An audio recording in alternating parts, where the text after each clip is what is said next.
मुजाहिद बरेलवी आपको खुशामदीद कहता है और ऐसा लगता है कि सारी सियासत जो है मुल्क की बल्कि बैनुल-अक़वामी भी अदालतों में बल्कि सुप्रीम कोर्ट यानी सबसे बड़ी अदालत में आ गई है।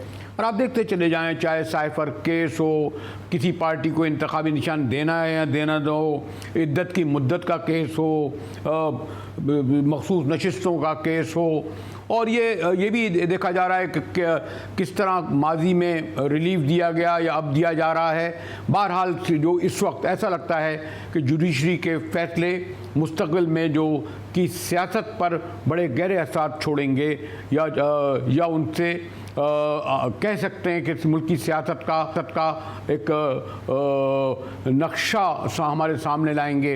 हमारे साथ चौधरी इत्तला हसन साहब हैं, कानून पे तो अथॉरिटी हैं ही, और बहुत कम ऐसे सियासतदान हैं जिन्हें कि जी इंटेलेक्चुअल लेवल पर गुफ्तगू करते हैं।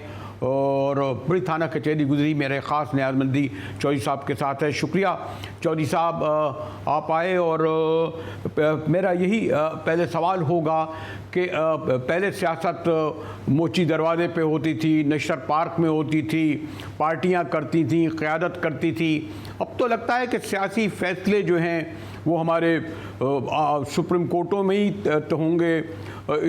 सॉरी टू से जजेस पे दबाव भी होता है, कुछ कबूल भी करते हैं, कुछ रिजेक्ट भी करते हैं। तो इस सूरत हाल में आप कैसे मुस्तकबिल का सियासी मंजरनामा देख रहे हैं चौधरी साहब? मुजाहिद, बड़ी दिलचस्प बात कर दी आपने।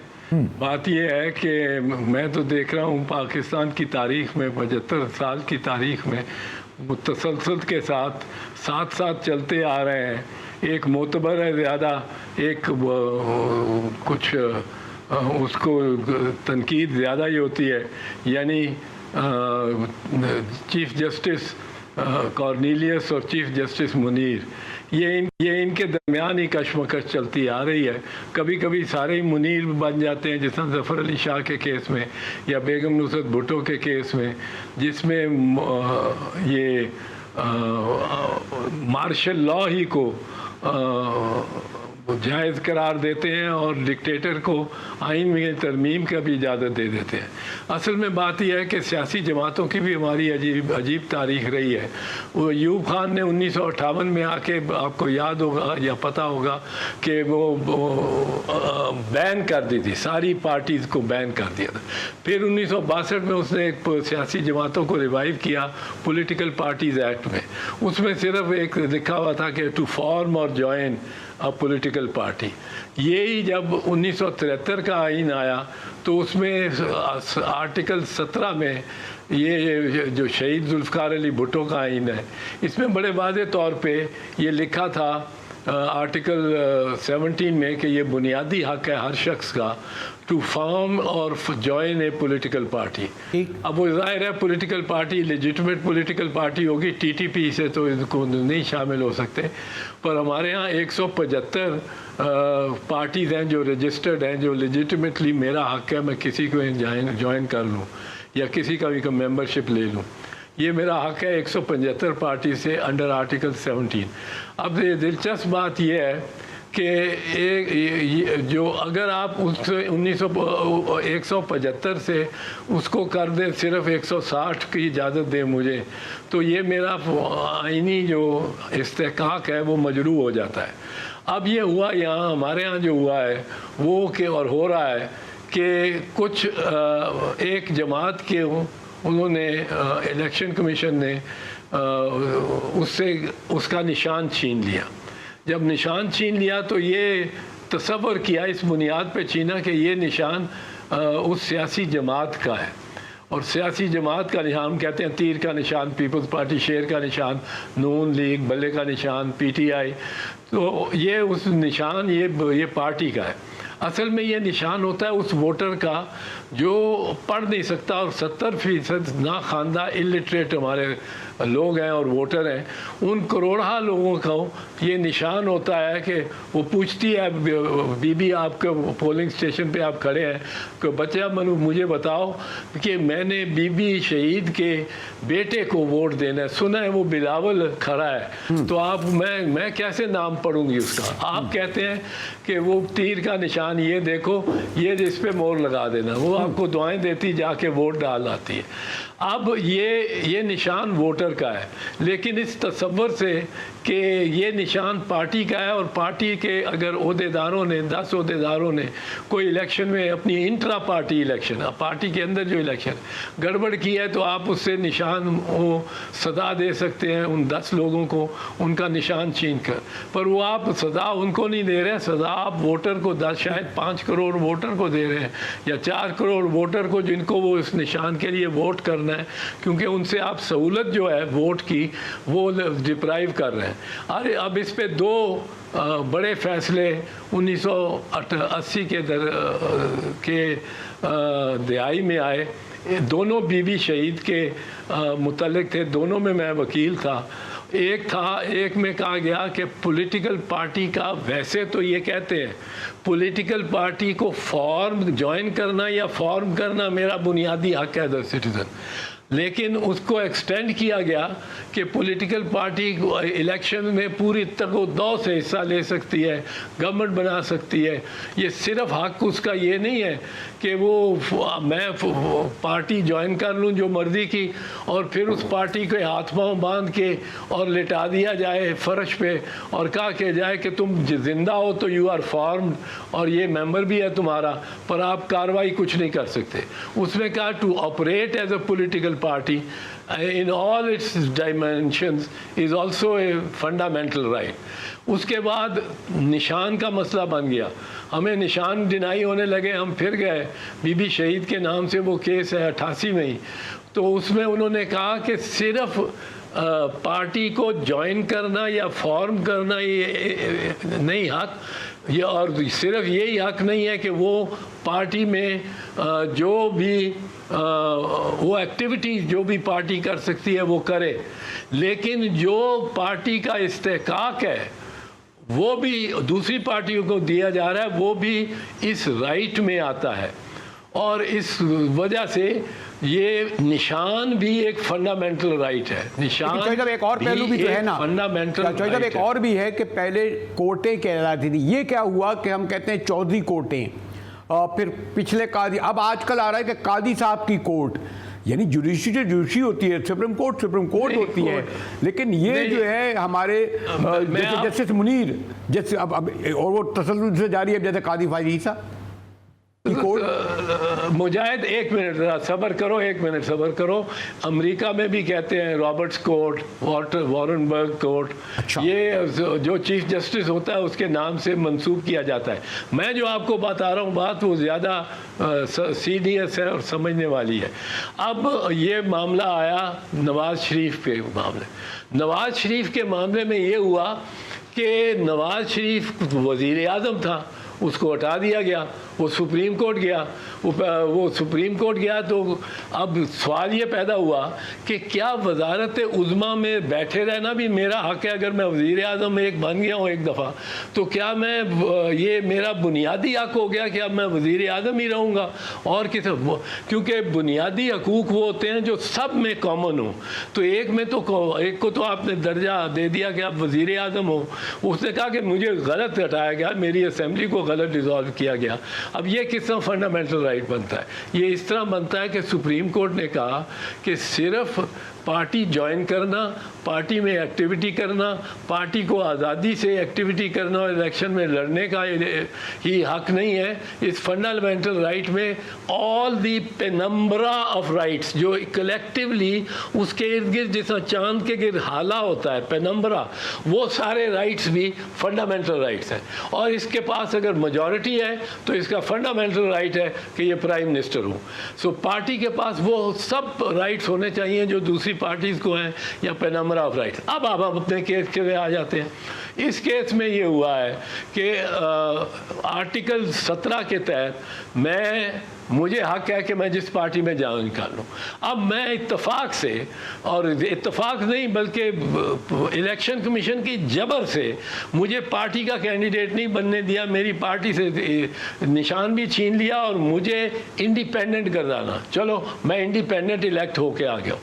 अब कहते हैं कि अब आपका राइट किसी हर पार्टी 175 जमातों में शामिल होने का नहीं है। आपका राइट सिर्फ उन जमातों को चूज़ करने का है कि जिन्होंने इलेक्शन कंटेस्ट किया है। अच्छा। भाई ये कहाँ से आप ले आए, कंटेस्टेड दी इलेक्शन?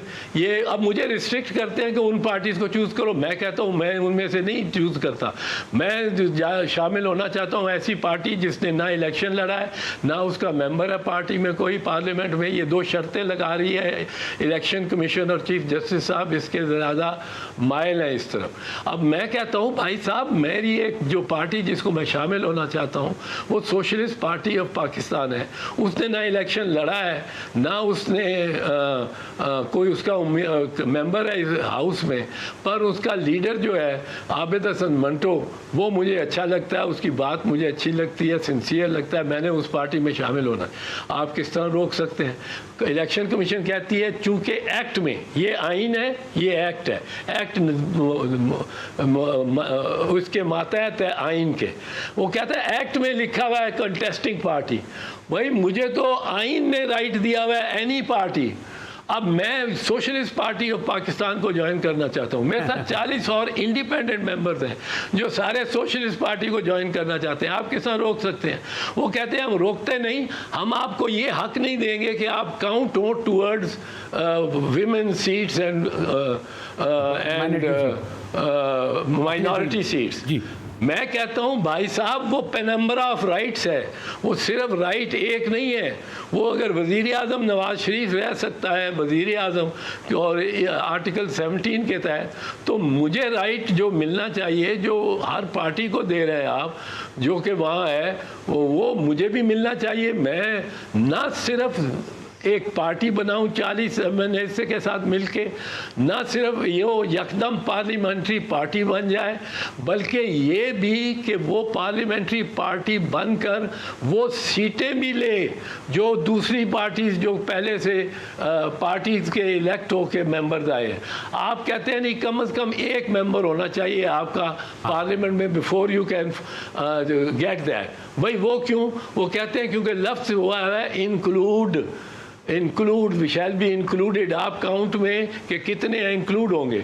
मैं कहता हूँ नहीं, ये वैरायटी की बात है। इंक्लूड से मतलब है variety, more than one kind, more than. मिसाल के तौर पे एक हो, फर्ज कीजिए लोकल बॉडीज एक्ट में लिखा हुआ कि दी डिपार्टमेंट्स जिनमें जाना है या किसी शैल और the person committee shall include Jat, Arain, Mughal,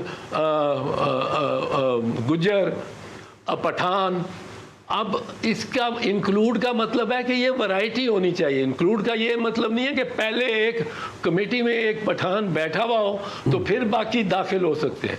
इसका मतलब है वैरायटी जो है। ये भी तो है कि आप जो बात कह रहे हैं, आपकी रोशनी में अगर ये समझा जाए तो उसमें ये भी तो मजबूर है कि सियासी पार्टियां एक को छोड़कर बाकी जो पार्लियामान में भी हैं वो भी तो उसकी मुखालफत कर रही हैं। यानी पॉलिटिकल पार्टीज जो हैं वो इस्टेब्लिशमेंट का साथ दे रही हैं ना इस इशूज पर, या जुडिशल इस्टेब्लिशमेंट का साथ दे रही हैं। वो उनके वो साथ हैं कि इसको इंतखाबी निशान नहीं दो। उन्होंने नशिस्तें ली, छीनी, बल्कि उन पार्टियों ने, जमात उलमा इस्लाम की 2 नशिस्तें थी, उन्हें 8 नशिस्तें ले ली। जी ओ नहीं, सुनो तो सही। ये इन्होंने 2013 की इलेक्शन में एक ऐसी पार्टी को गिना भी, लिया भी, जिसका ना मेंबर था ना जिसने हिस्सा लिया था। मुझे याद नहीं, वो कल ही वन ऑफ द जजेस, लर्नेड जजेस वाज पॉइंटिंग आउट, अपने मुनीर साहब पॉइंट आउट कर रहे थे। अब मैं ये बिल्कुल कहता हूँ, मैं कहता हूँ मेरा, इससे शुरू करो, मेरा हक है 175 पार्टीज में से किसी को चूज करना।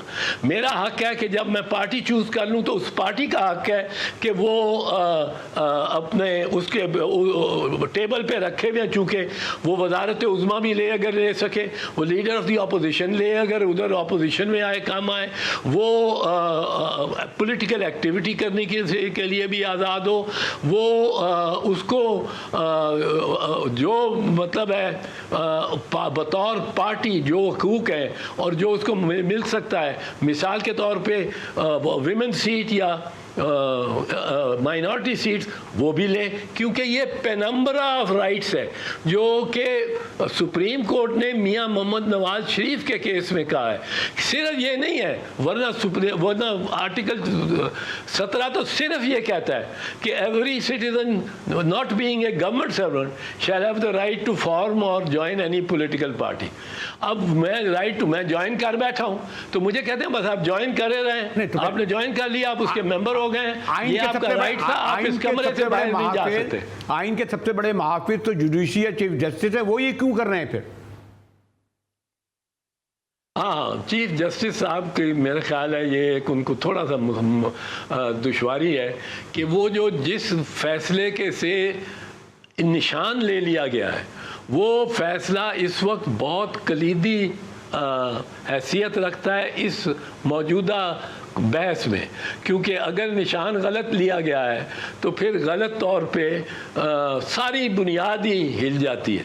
अब चीफ जस्टिस साहब ने इस बुनियाद पे निशान लिया है और इलेक्शन कमीशन के राजा सिकंदर का फैसला उसको अपहोल्ड किया है तो 3 मेंबर बेंच ने कि वो पार्टी का निशान है। जैसे मैंने अर्ज किया, निशान पार्टी का नहीं है, पार्टी के ओहदेदारों की गलती की सज़ा आप सिर्फ या मतलब है 30 मिलियन लोगों को नहीं दे सकते, जिन बगैर उनको सुने, उनको शो कॉज नोटिस दिए, उनको वोट, एक वोटर को महरूम करना हो वोट के हक से, जो कि एक फंडामेंटल राइट है, बीबी शहीद के केस में 88 के वो, और निशान भी फंडामेंटल राइट है, वो आप उसको महरूम नहीं कर सकते without giving the person a hearing, a full hearing और right to lead evidence. For instance ये भी तो है, मैं डाउट तो नहीं कर रहा, मैं ख्याल काजी साहब ये जानते हैं कि अगर वो उस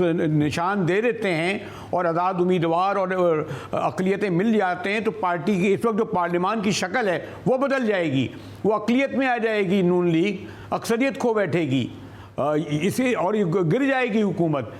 तो फिर तो हम ये सॉरी टू, मैं ये नहीं कहना चाह रहा कि वो इंटेंशनली ये कर रहे हैं, लेकिन पार्लियामान की शक्ल बदल जाएगी अगर ये निशान की बुनियाद पर मखसूस नशिस्तें दे दी गई। जी हुकूमत के पास यकीनन शक्ल बदले ना बदले पर हुकूमत के पास यकीनन आइन में तरमीम करने की सख्त नहीं होगी, 2/3 ताकत नहीं होगी। और आइन में तरमीम किए बगैर, आइन के में तरमीम किए बगैर चीफ जस्टिस के ओहदे में ऐद में मियाद में इजाफा नहीं किया जा सकता, इतना मैं ज़रूर कहूँगा। और ये अब इसमें कोई बात हो या ना हो, काजी साहब ने इससे इनकार नहीं किया, इसकी तरदीद नहीं की कि उनके लिए एक तरमीम हो रही है, अभी तक तरदीद नहीं की। और वली खान के केस में, बीबी शहीद के केस में, 1997 वाले में, और दीगर खुद नवाज शरीफ के केस में ये अपहोल्ड किया गया है कि अगर अखबारात में कोई बयान या कोई ख़बर छपे और कोई मोतबर मतलब बड़ी बात हो, उसमें आईनी बात हो और उसकी मेरे ज़िम्मे और मेरे नाम से आती हो और मैं उसकी तरदीद ना करूं तो मैं समझा जा सकता है कि मैंने तो चौधरी साहब, आप क्या पार्लियामानी कमेटी को ये इख्तियार देंगे या वज़ीर आज़म को वो तय करे कि 13 रुकनी बेंच होगी, लार्जर बेंच होगी, फुल कोर्ट होगा? आपको याद होगा कि काजी साहब ने कहा मैं उस वक्त तक कोर्ट में नहीं बैठा जब तक कि फुल कोर्ट का फैसला नहीं हुआ था। तो यानी हम तो खुद लाए ना आपकी जुडिशरी, पार्लियामान को कहो हमारे फैसले करो। जी जी, इसमें कोई शक नहीं है, पार्लियामेंट उधर ही जा रही है और जाती भी है और जाना भी चाहिए, कोई इसमें शर्म की बात नहीं है। लेकिन अदलिया जो हमारी, मैं तो आपको मालूम है 3-4 साल से कह रहा हूँ बड़ी डिवाइडेड है, बिल्कुल एक दरार पड़ी हुई है। और उस वक्त से कह रहा हूँ जब कोई जानता ही नहीं था और मानता ही नहीं था, पर दरार अब इस तरह की पड़ गई है कि एक तरफ आइन में तरामीम कुछ जजेस को फ़ायदा पहुंचाएंगी और कुछ को नुकसान पहुंचाएंगी, पर इससे बढ़कर जो मैं समझता हूं जो दरार पड़ी है कि ये जो एजेंसीज़ हैं और ये जो ये है इदारे हैं चंद, ये हमारे में इतनी मदाखलत क्यों कर रहे हैं। वहाँ ऐसे एक बड़ा सॉफ्ट स्पॉट शुरू हुआ है, वो 6 जजों का जो फैसला है, जो ख़त है, वो 6 जजों का ख़त अब सारी अदलिया का ख़त हो गया, क्योंकि उस 6 जजों के ख़त में जो ये बराह रास्त इल्ज़ाम लगाए गए कि कुछ इदारे इंटरफियर करके और दबाव डालते हैं, उस ख़त को चीफ जस्टिस साहब ने खुद 4 high courts, 5 high courts Pakistan के, एक वफाकी high court Islamabad high court और 4 सूबों के 5 हाई कोर्ट्स के भेजेगा कि आप अपनी फुल कोर्ट मीटिंग बुलाएं, सब जजेस से पूछें और हमें रिपोर्ट दें कि क्या करते हैं। उसका भी कोई फैसला आता नहीं आ रहा। जज ने 120 फैसला आता नहीं आ रहा। 100 नहीं आ जाएगा, वो आ जाएगा, सूनर और लेटर आना है उस केस में। वो केस अब आज नहीं आएगा, 6 महीने बाद आएगा। मैं आपको एक चीज़ और बता दूं जो किसी के जहन में नहीं है, एक चीज़ और सुन लो। असल में एक 12 जजेस का फैसला 2007 2 जुलाई 2007 को हुआ था। 13 जजेस का फैसला, रमदे साहब उसकी सरबराही करते थे, मैं उसमें वकील था। उसमें उन्होंने कहा, एक पूरा ऑर्डर दिया है 2 जुलाई को कि कोई एजेंसी का कोई शख्स किसी अदालत के दफ्तर में दाखिल नहीं हो सकता आज के बाद, और ना किसी से कोई अदालत के किसी एहलकार से अदालत का कोई रिकॉर्ड मांग सकता है और ना कोई दबाव डाल सकता है। असल में वो फैसला इम्प्लीमेंट ही नहीं हुआ, वो अब इम्प्लीमेंट होना है और हो जाएगा, अब होगा। ये आप देखें चौधरी साहब, आपने आखिर में एक ऐसी बात कह दी है कि अगर ऐसा होता है तो यकीनन एक बहुत बड़ी तब्दीली आएगी। चौधरी साहब, आप जैसे शख्सियात से अगर गुफ्तगू करें और वो भी आइनी मामलात पर, मैं तो एक तालिब इल्म हूँ, वो भी जिसाहत नहीं कर सकता, लेकिन चौधरी साहब ने बहुत बुनियादी नुकात उठाए हैं और इसका जवाब भी देना पड़ेगा। शुक्रिया चौधरी साहब। एक नशीसे में तो आपसे गुफ्तगू मुकम्मल थी, लेकिन आज आपने जिन पहलुओं की तरफ इशारा किया है वो हमारे इस आइन जो जुडिशरी है खुद उसके लिए बहुत बड़ा सवालिया निशान छोड़ जाता है। ब्रेक के बाद आएंगे तो हम देख रहे हैं कि अमेरिकन्स की बाद अब यूएन भी मदाखलत कर रहा है कि पाकिस्तान के इलेक्शन के हवाले से, और करारदाद आई है, मगर गुफ्तगू होगी एक ब्रेक के बाद, हमारे साथ रहिएगा।